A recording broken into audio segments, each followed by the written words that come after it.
Hey friend, welcome home to the Naked and Truth podcast. In a world where it's hard to find the truth, we promise to keep it raw, real, and relatable. This is not your average fitness podcast. We're a community of people that choose to do it different. Naked and Truth is designed for you to own your potential, to live your life with intention, to expand your mindset, and find a community that empowers you to become the highest version of yourself. Each week, you're going to unlock a new understanding of how you can make your impact. You're not meant to be average. You're meant to own your potential.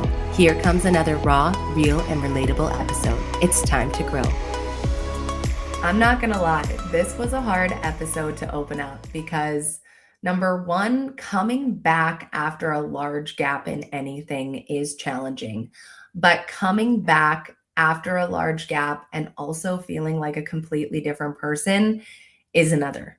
Now, I have so much to share with you on this episode, and it's going to be one of those ones where you will be able to take away a lot of nuggets because, as always, I am here to share my experiences with you. And that's what I really just want to get into first is what has really taken place over this last little bit. Why did I gap the way that I did? And what has the last 3.5 years taught me? How did it change my business, the way I view life, the way I take care of myself? It's going to be a really good episode. So let's dive directly into it. Now, I just want to bring it up here because the last time that I was posting the podcast consistently was around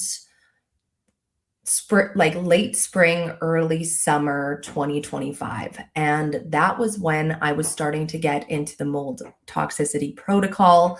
More than anything at that time, I needed to bring down inflammation off my body. So as I talked to you guys on that episode of my mold toxicity journey, and if you haven't checked it out yet, definitely go and check it out so you can get all of the details.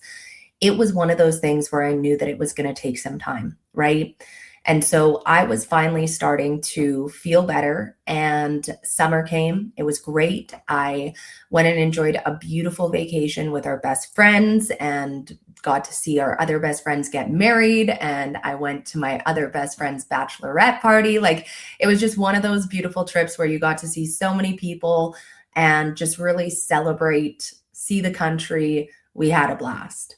Now, I got back from this trip and I wanted to do something to prove to myself that I could get back into fitness again, right? Like, yes, I was still working out, but I needed a new type of challenge. And so I actually signed up for Goob's transformation challenge. It was like a no edits challenge because he's all about calling out influencers who are editing their photos. His and I's values align so much. So I thought that this would be a perfect fit. So I started doing that and I was really proud of myself. Like, it felt so good getting back into compound lifts and just really starting to feel like myself again. And I think that this is the hardest part about going through any type of major sickness or illness is the fact that when you change so much and become a version of yourself that's unrecognizable, like I had the unexplained weight gain, I was going into the constant allergy attacks. My gut was wrecked. Like, I couldn't think straight. I was like an unrecognizable version of myself. And it took everything in me to keep going. But when you are at that point, you want to continually mourn the old version of you. You just want to go back to her, right? You're like, I would do anything. Like, guys, the amount of time I spent scrolling through old photos at night,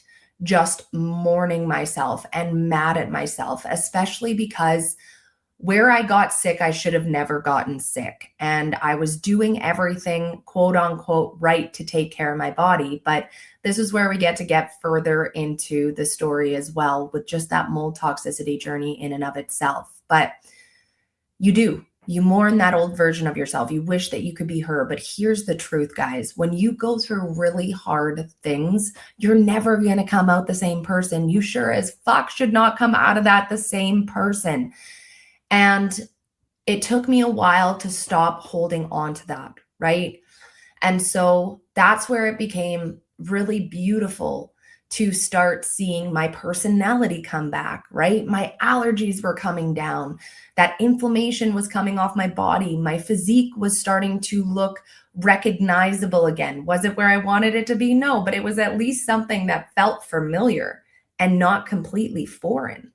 And was just starting to get that buildup again of like, oh, I'm getting clearer on the direction that I want to take AF Nation. And I knew that I was going to change from authentically fit to a full drop of AF Nation. And so all of these things were building. But in this, I had that deeper desire and passion to keep continuing my education. And so I signed up for schooling in October, and it was a big one, massive course, massive investment. And like, if you know me, I don't spend my money on small shit. Okay. I take big, expensive trips and I buy very expensive education for myself. And that is just, I buy big things. I don't buy little things. Okay. So I was thinking like, this is it, like I'm about to get into school. I'm building back up again. I'm becoming a new version of myself, and I'm loving it, instead of trying to go back to build the old version of me before I got sick. And what ended up happening was 2 weeks after I signed up for school, we ended up losing Alex's mom unexpectedly.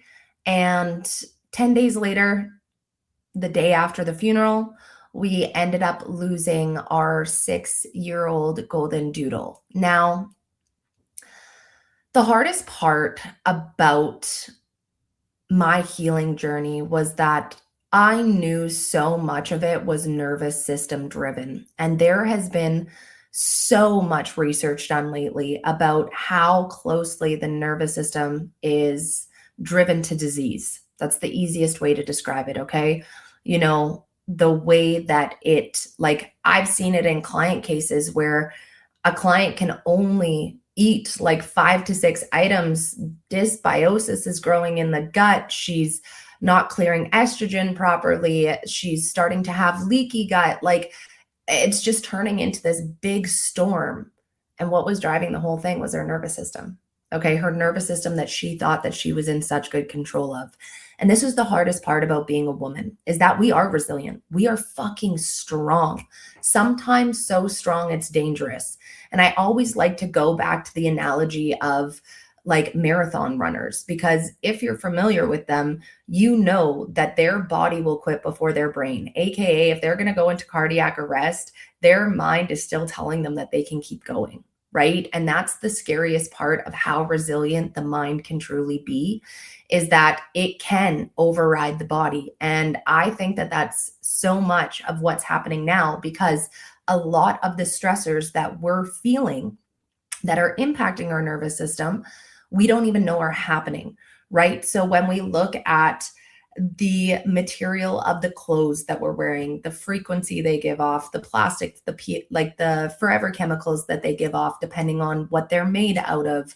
EMFs is a huge one for us right now. Like, the list goes on and on of our environmental stressors that are around us that we don't even realize we're getting hit with all the time. And that is adding to our load. So then we're looking at the fact that the world that we live in now is very stressful. It's taxing on the nervous system. You could get 100 notifications in a second on this thing, right? And then you could still have the TV on in the background, a kid yelling at you, traffic noise. And those are all inputs that our brain has to process, whether we're trying to do a good job of ignoring them or not. And then we have a watch on our arm and it's giving us notifications. And then we have earbuds in our ear and they're going off. And like, we really need to understand how overstimulated our nervous system is, and that we were never supposed to drive this many inputs at once, which is why we're seeing so much overstimulation, decision fatigue, and people being in a sympathetic, aka fight or flight driven state more often than not. And that state is driving illness. And that is the pattern that I was able to pick up on over the last 3.5, 4 years of me going through this. And in the last 3.5, 4 years of going through all of that, that is where I recognized the importance of capacity. Because when my mother-in-law and my dog died, yes, I was healing. Yes, I was getting better. On the outside, things were looking great. But internally, my nervous system could not handle that hard of a blow. Okay. Because we need to remember we were massive decision makers. I planned the funeral. We were very hands-on, needing to deal with a lot of different things. It wasn't like it was just somebody passed either. So you're trying to grieve, but you're also trying to go through all these things. Then the dog passing, and that was the last thing that you were expecting. And you were just thinking that you were about to be able to start grieving because the funeral was finally over. And then you got to do that all over again, right? Like, I pray nobody ever has to go through that. And just each situation in and of itself of like getting to the passing were extremely traumatic. I'm not going to share the details, but they were extremely messed up to the point where you're just like, holy fuck, I don't even know how you made it out of that. And it's like, I don't know either. So what ends up happening is I went into shock. So going into that shock, I was just like, you're barely fucking sleeping. I'm just like, go, go, go, go, go, go, go, go, go. And then all of a sudden your body starts calming down, right? Starts calming down. And then you just kind of plummet, right? So in the multiple things happening from the mold toxicity, and in that journey of me getting ultimately sick in the mold toxicity, so many stressors were building. We lost my husband's brother. We had house stuff going on. We're both business owners. Like, you can only imagine what goes on just as a business owner. So many things, like, it literally, but the list doesn't matter. What matters is the proof of the stressors that stacked, and my body hit its max capacity. And when you hit your max capacity, you start spilling over, you hit that burnout, your body can't keep up, sickness and ailments happen. And that is why I developed the Restore method, and why I am so passionate about teaching women about their capacity. So capacity may be a word that you've heard about before. Maybe you follow my content, you've heard me talk about it, but you're like, what the fuck are you even talking about? Okay. I am talking about your body's threshold to be able to handle internal and external stressors. Okay. So what's going around you, but to also handle what's already going on in your body, because a lot of us are already not functioning at max capacity. So what I always like to do is look at a bucket analogy, and that stressors are water coming into the bucket. Now, I will probably do a deep dive YouTube episode on this, but for the most part, what I want you to visually picture is just this bucket filling on the day-to-day. Now, we need to remember that if our body is already not functioning as well as it should, that's going to take up a little bit of the bucket space, right? Because there's already stressor on the body. So when you're going into each day, you already lost so much volume because of you not feeling well. If we are not poking holes into the bucket, aka being able to bring stress down, whether that's bringing down inflammation on the body, improving our environment, mentally bringing stress down, like, this is the thing. Stress hits from a lot of different angles. So we have the opportunity to be able to open up our bucket, our capacity, by relieving stress in different ways, right? So everybody's bucket's going to look different on what those stressors look like. Everybody's going to look different on how much volume they have in their bucket. Some people have really big buckets. They're very resilient. They're good at dumping. They just keep building that capacity. They're never riding that rim of the top. Then there's other people who constantly chase that rim. They are leaning on that edge of burnout all the time, and they wonder why they feel like shit, why their body is slowly failing them. These are the women that I coach directly that are almost at that spillover point, or at that spillover point where they are hitting burnout, right? Where they can't get out of that deep exhaustion and feeling like everything that they're doing is not giving them the effort back, that they genuinely feel like their body is broken because all they do is work their freaking ass off, put in this effort, follow the advice of what they're being told. They've tried every freaking diet and they come out of it worse, right? Because they're just more mad at themselves that they're not making the change. They're just as exhausted. They're wondering if this is going to be there forever, that being a healthy and fit version of themselves just isn't practical. But then we need to look at the fact of how this hits them mentally, right? Because when you're always riding that line of max capacity, you become unrecognizable, because depending on how tapped your capacity is, it is going to directly impact how you think, how you feel, how you recover, and how you perform. So when you start getting snappy and you're like, I don't even recognize who I am right now, I want you to start thinking about capacity.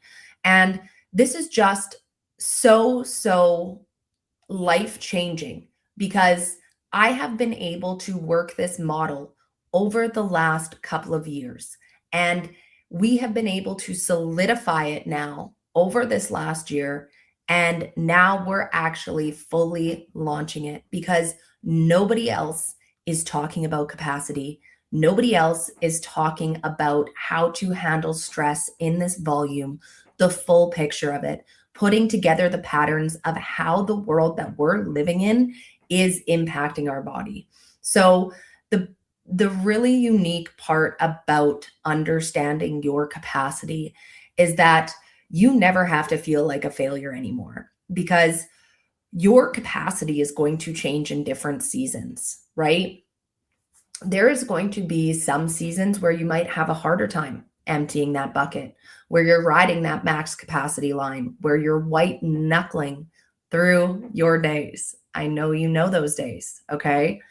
But there's also going to be other seasons where you have capacity to take on more, right? And the ultimate goal, though, is to lean more into that season where you have that capacity, right? So without any knowledge or understanding of how capacity, it really dictates your whole entire life, how to be able to handle it and use it, how will you ever be able to improve it and be able to live a life where you have the capacity to handle life, right? So when we're looking at my story specifically, when I started to get sick, I was not doing a good job with my capacity. I was pushing myself really hard during work. I was starting to skip sleep. And then I was pushing my body really hard. And there becomes a point where that starts making your body a more favorable ground for it to not be able to recover if it's hit with a major stressor. So for me, it was the mold. Yes, our bodies are designed to be able to detox things like mold. What is happening, though, is that the environments that we live in, the products that we're using, the foods that we're eating is impacting our body in a way where, number one, it can't break it down as easy. Number two, it can't clear it as easy. And it is now starting to live in our body and thrive in our body instead of being cleared solely for the fact that our allostolic load, our total load on our body is too high. We aren't able to fight back. We don't have the energy demand to be able to fight back. And our body starts to slow its processes because it is now solely focusing on surviving, not being able to beat things, not being able to produce babies. We look at all the infertility cases that are happening right now. It's not worried about being able to digest, right? Look at all of the gut issues that we have going on. It's not worried about converting metabolites. And so when we're looking at just that in and of itself with the hormonal impact, there's a reason why things are the way that they are right now. Okay. And when you start skipping things like sleep, right? That starts taking away from your capacity. That starts adding water to that bucket real fast, okay? And I was at a point where my body was favorable for mold to overgrow. And because I wasn't catching it and I didn't know what was happening, then it was able to keep growing. Bacteria was continuing to overgrow. Then it started to get to a spot where, you know, I wasn't able to excrete things the way that I should. My lymphatic system was slowing down. Like, it was starting to stack on each other because it just kept, the environment kept feeding it. Okay. So we need to remember that when people get sick, we aren't going to get sick in an environment that isn't favorable to host it. That is the most important takeaway when we're thinking about sickness, illness, and disease right now. So if we know so much about the body, in my opinion, then we should be doing a lot of different things to make sure that our environment, the products that we're using, the regulations that we have actually coincide with us being able to have good health. Crazy. I know, it's wild. But I started to build back up my capacity. And when you hit true burnout, it's not something that just happens overnight, okay? This can take years to build back up again. And it was 2025 that I was just finally starting to recognize myself a little bit again. And then I got hit with all of that stress because on top of those stressors and taking care of the family and being there for my husband and then also grieving myself and all of the other things that come along with it, I'm still running a business. I'm still trying to do school. Christmas hit, like New Year's and the business that I'm in with fitness, we're always talking about the new year, planning things for the team, like year-end stuff. It was an effing nightmare.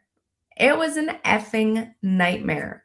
So then January comes and we're getting ready to go on our annual trip that we do for my birthday and our anniversary. And that in and of itself is stressful as a business owner. But I've worked so hard over the years from being the business owner that had no boundaries for herself and literally didn't take vacation, didn't take days off of work from talking to my clients.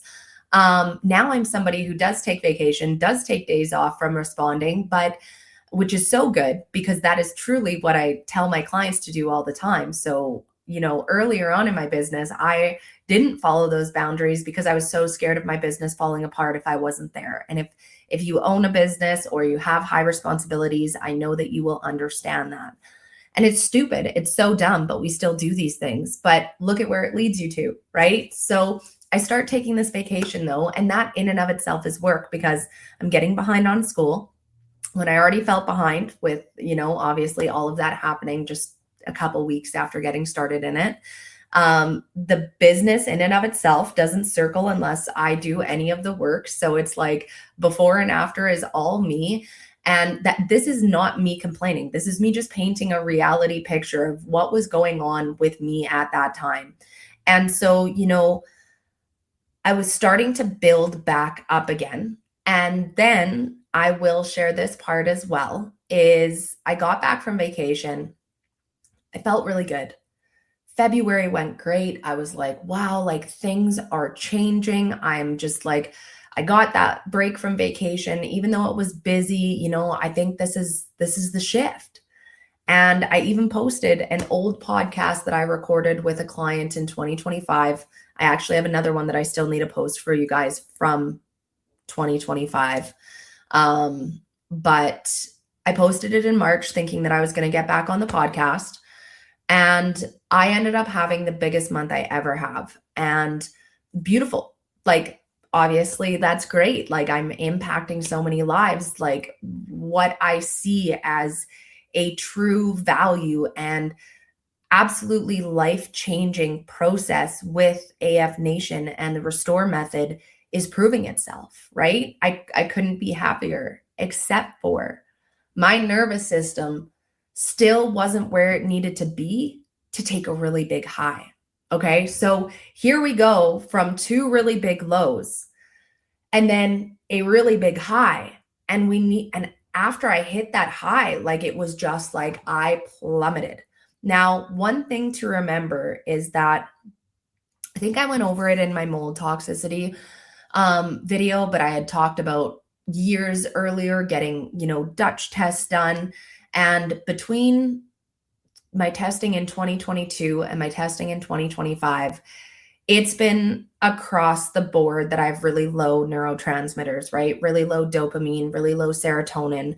And I've never been on SSRIs or antidepressants, but it's not something that surprises me. And when we actually evaluate my life from childhood, I don't think I've ever had great neurotransmitters. And when we look at the reason why, being heavily overweight, as soon as I got the vaccines as a kid, I pretty much turned autoimmunity. And I recognize that that has actually impacted so much of my health over the years without realizing it. And so when we're looking at being in a position where you hit a really big high, you would think anybody's going to be happy about that. Well, if you are in a position where your dopamine and your serotonin are really low and you just had a really big spike, you're going to crash out because you have no baseline, right? So March ended up being some of the darkest weeks I'd had in a long time. And it pretty much took from March to May, I would say, to really dig myself out of that. And it took a conversation with actually my girlfriend and helped me reestablish, because the hardest part was that I knew it wasn't practical to not, like, there was no real reason why I should have felt the way that I did. But at the same time, too, I had just been through a lot. I was really, really tired. And then we got Huxley, right? So with losing the golden doodle, we thought that we had wanted to get a golden doodle again. Now, the golden doodle that we lost, Sunny, he was an F1B, which is a golden doodle crossed with a poodle. They are, for whatever reason, not breeding those as much anymore. We couldn't really find them. And it makes me wonder if there is predisposition to a lot of potential ailments with the fact that he was also autoimmune. He also had cancer, and that's how he ended up dying, was hemangiosarcoma. He ended up having a tumor pop that we didn't realize he had. And so we ended up getting a F1 golden doodle. So that is the full golden retriever crossed with a poodle. Now, we got sick right before we had to go and get him. And then we weren't sleeping well at the hotel because there's this big conference and it was creating a riot. And then we had a whole bunch of family that we had to see because it was like Easter weekend and our family doesn't live where we are. And then as we're driving back, Alex's brother and wife from Vietnam came to stay with us, which I love seeing them every single second, but also very busy, right? So you're just getting back from the trip. You have this new puppy, you're hosting people in your house, and you're also working. Then puppy's not really wanting to sleep very much, right? So then you're losing a lot of sleep those first couple of months. Now, we did not expect Huxley to be such big dick energy, to put it very lightly. And I thought that this was a really important one to touch on too, because you don't get to choose your kids or your dog's personalities, right? Like when we look at how we picture getting a puppy or having a kid, and we have all these ideas in our head. And my idea was that I know that them spaying and neutering them too young impacts their hormones and now becomes a predisposition to ailments such as different types of cancers. So in my head, I was like, let's go for the gonad preserving. So they would actually like keep his balls, or yeah, they would keep his balls, but they would still be able to make it so that he's neutered essentially, right? And so that was supposed to be better for him. Now, that was going to be our first pick for him. Now that he is almost 6 months, he is the craziest, most dominant. Now, if you have been following Huxley's journey, you guys know that right from the beginning, we were on the training. Okay. We have done everything in our power to make sure that he is walked, that his energy is burned. He is like, he literally lives king life. Okay. But that does not take away from the fact that he is such a busy personality. He is the biggest of the pack.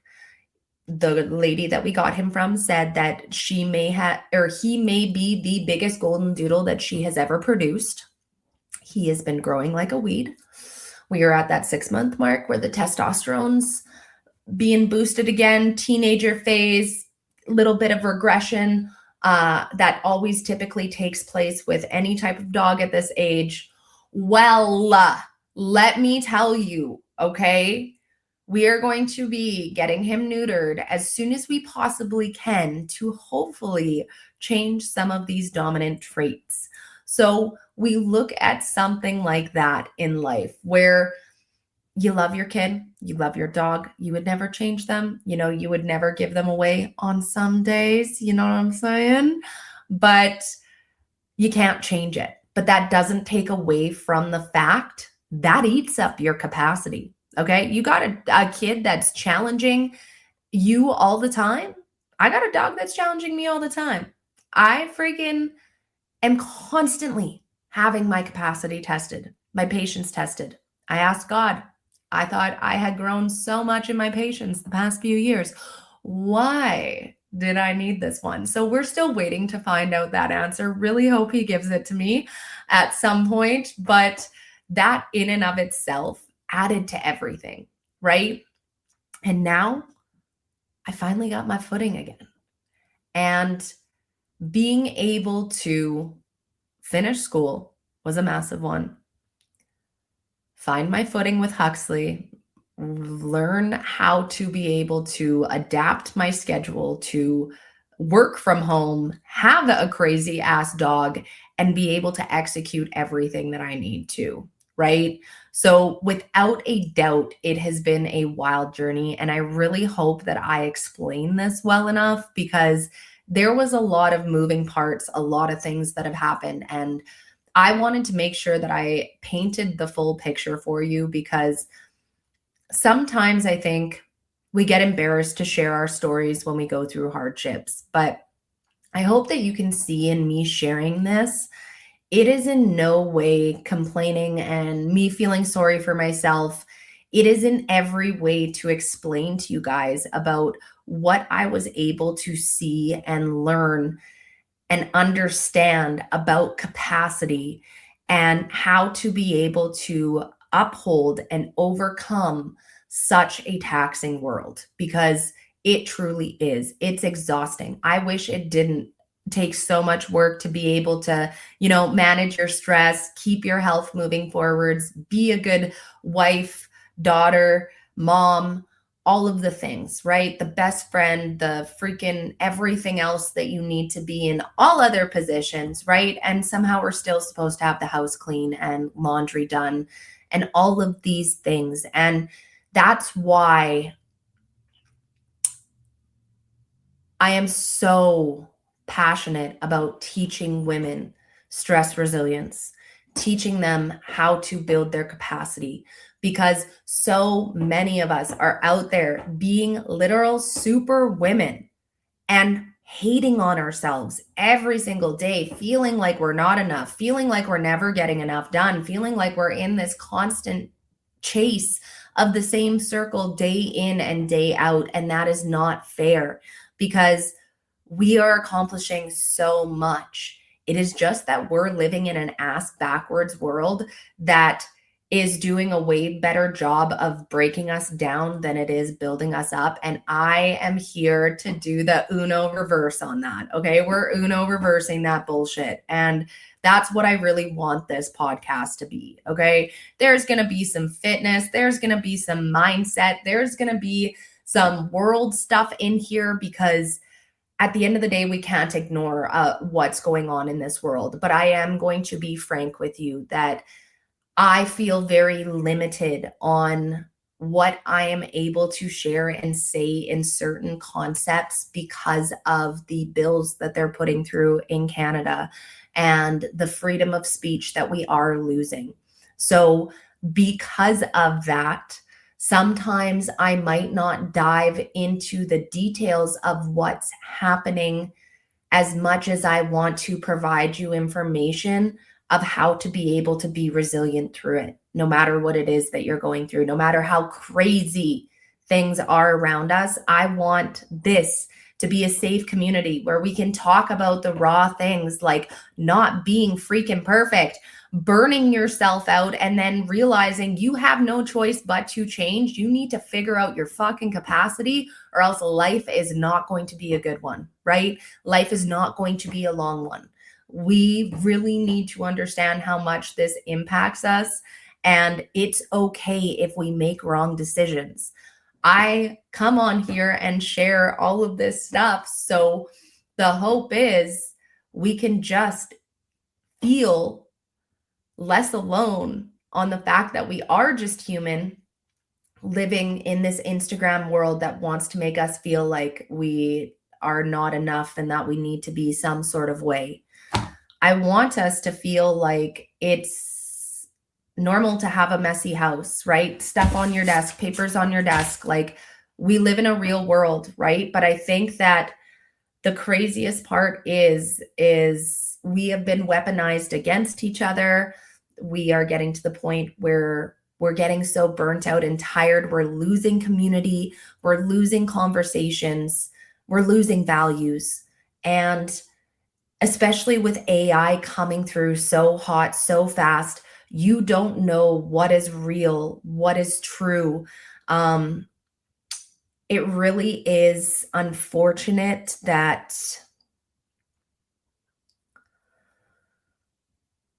we have to question what is real or not that we're seeing anymore. But this is where becoming a critical thinker is so important. That is one of the skill sets that I want us to be able to keep sharpening in this podcast together, because being able to take in a boatload of information and to be able to assess it and feel like you can make a decision that's best for you and your family is what we need to be able to do, right? We can all make different decisions and still work together for a greater good, right? I think that we need to understand that there can be 10 ways to do one thing, and one doesn't necessarily make one better than another, but we don't have to hurt the environment. We don't have to hurt each other in order to be able to do that, right? So, yeah, it's going to be a really, really good time. And to be honest, I was going to go into my Mexico story because I took my mom to Mexico for her 63rd birthday. And honestly, don't ever second guess it. Take your mom on the trip, take your dad on the trip, take whoever is important in your life, whether it's your grandma, maybe it's a relative, maybe it's somebody who's not even blood related to you, but they've been an inspiration to you, right? Whether it's that they've been a mentor or like a mother, father figure. Take your elders, okay? Take the seniors. They're not getting any younger. What they're going to be able to experience isn't going to be bigger and larger. So go do it while you can. You will never regret that, okay? You can always make more money. I'm not one to ever tell you to frivolously spend your money, but I promise you that is one of the top 10 things that you will never regret in life. So trip was amazing, but I actually feel like I want to make this next episode where I drop that story. And when I get into that episode, you will understand why. But for now, I want to end this one here. And I want to remind you that you're always going to have this idea of how you think life is going to go, right? And I am yet to meet one person who have had their direct plans go as they thought that they would. But there's a bigger piece to that.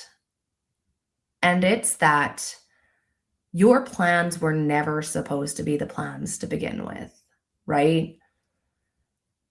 We are supposed to go through hard things to make us look at life different. And sometimes we aren't able to see life the way that we should because we haven't been forced to. And a lot of the time, you're not forced to look at anything with a different perspective until you run into a trial, right? So this is where I want to encourage you. You know, if you're going through anything in life where you feel like maybe you're unrecognizable, maybe you feel like your life is unrecognizable, you don't know what next step you're going to take, you are super sick, and you just wish that you could be the old you. What you're going through right now and what you're currently learning is so important, because if you only look to the past, you won't grow the lessons of this, right? But if you're willing to strip away that ego and really look at how this has forced you to look at life different, it's incredible what you can come up with. Because I do want to do an episode on grief, because if you haven't lost anybody, and I truly, I hope that you haven't, but it is truly just life. We're all going to have to go through it. And it drives me nuts that not more people are taught about it. It does change your perspective. And I don't care how many times you've been through it. It changes your perspective a little bit more every single time. If you allow it to, right?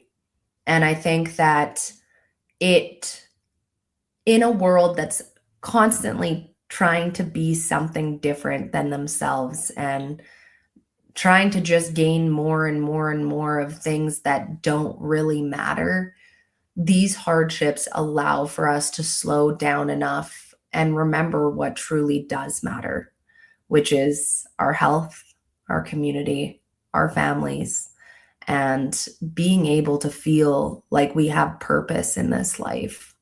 So it's been wild, to say the very least. But I was able to get out this podcast in less than 45 minutes, which I feel like is pretty damn good. We know that we're moving in a new direction for AF Nation right now. It's something that's always been there, but there is going to be something that I'm dropping over the next few episodes for AF Nation. So you're going to want to keep your eyes on that, because it really has been 8 years of seeing hundreds of personalities and bodies and watching them and picking up on patterns of how they're being impacted and how that impact impacts how they respond, so that I can create a pathway for them that doesn't just allow them to get the physique, doesn't just allow them to sustain the physique, doesn't just allow them to actually have quality digestion, hormones that work for them, not against them, their body that's not being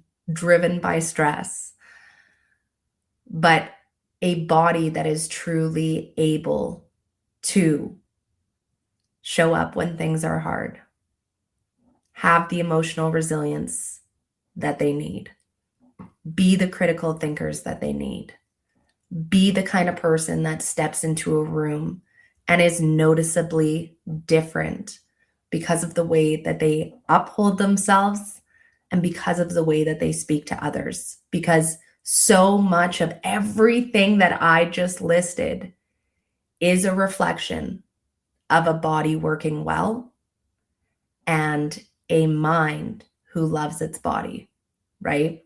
So I'm going to leave that one there. We're going to catch you on the next episode. And I'm so excited to keep growing from here.